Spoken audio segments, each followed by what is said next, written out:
అందరికీ నమస్కారం అండి. ఫ్రెండ్స్, మనకి ఇప్పుడిప్పుడే ఏపీకి సంబంధించిన వెదర్ రిపోర్ట్ అయితే రావడం జరిగిందండి. ఇక్కడైతే చూసినట్లయితే ముంచుకొస్తున్న మరో అల్పపీడనం ఈ జిల్లాలకు భారీ వర్షాలు అంటూ ఇప్పుడిప్పుడే మనకు ఒక బ్రేకింగ్ న్యూస్ అప్డేట్ అయితే రావడం జరిగిందండి. అయితే ఇందుకు సంబంధించిన పూర్తి వివరాలు అయితే మన వీడియోలో తెలుసుకుందామండి. అంటే ఏ ఏ జిల్లాలకు ఈ భారీ వర్షాలు ఉంటాయి, ఎప్పటి నుంచి అనేది క్లారిటీగా తెలుసుకుందామండి. వీడియో మాత్రం ఎక్కడ స్కిప్ చేయకుండా చూడండి ఫ్రెండ్స్. అప్పుడే మనకి పూర్తి సమాచారం అయితే తెలుస్తుంది. ఇక లేట్ చేయకుండా వివరాల్లోకి వెళ్ళిపోదాము. ఇక ఆగ్నేయ బంగాళాఖాతంలో ఈ నెల 23వ తారీఖున అల్పపీడనం ఏర్పడనుంది. తర్వాత ఇది పశ్చిమ వాయువ్యంగా పనిచేసే క్రమంలో తుఫానుగా మారే అవకాశం కూడా ఉంది.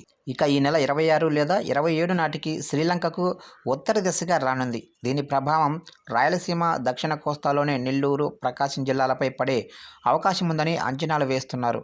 కాగా బంగాళాఖాతం నుంచి వీస్తున్న తూర్పు గాలుల ప్రభావంతో రాయలసీమ, కోస్తాలో అక్కడక్కడ వర్షాలు కురుస్తాయని, అలాగనే రానున్న 24 గంటల్లో కూడా రాయలసీమలో పలుచోట్ల, దక్షిణ కోస్తాలో అక్కడక్కడ వర్షాలు కురుస్తాయని, ఉత్తర కోస్తాలో పొడి వాతావరణం నెలకొంటుందని వాతావరణ శాఖ తెలిపింది.